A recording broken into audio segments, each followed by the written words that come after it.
when you're doing that thing with Paul McCartney.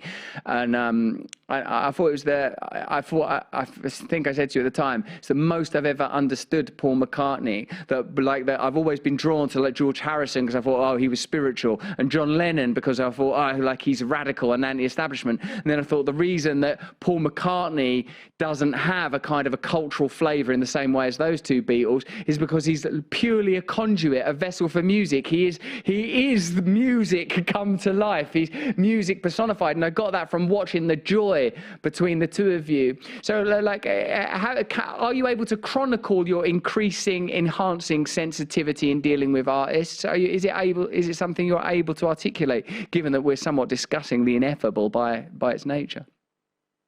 I think it's individual, case by case. It's not any method that works for everybody. Everything is tuned to who the artist is. And I really listened. Like when you were just speaking, I was really listening to everything you were saying. And I look at you, I listen to you, I pay attention to what you're saying. And it's rare in our world for somebody to really listen. And just through truly listening and wanting to understand, I want to know what you're thinking. I want to know what you're feeling. I want to know how you see it. I don't want to tell you how I see it. I don't want to put my ideas on you. I want to come as close as I can, and I may ask questions to draw you out to understand who you are. And through that process, I get to learn who the person is. And then when we're making something together, there's a sense of, is this true to the person that I'm coming in contact with? Is this true to who they are?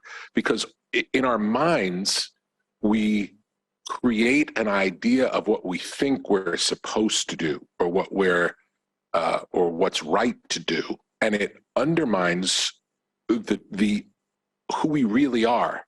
And to get closer to that true spirit of who we are and how we see the world, and sharing that, it's the most beautiful thing. It's the reason we're here on the planet, is to get to share who we are and how we see it. And between all of these different points of view of people sharing who they are and how they see it, we make some sense of what's going on.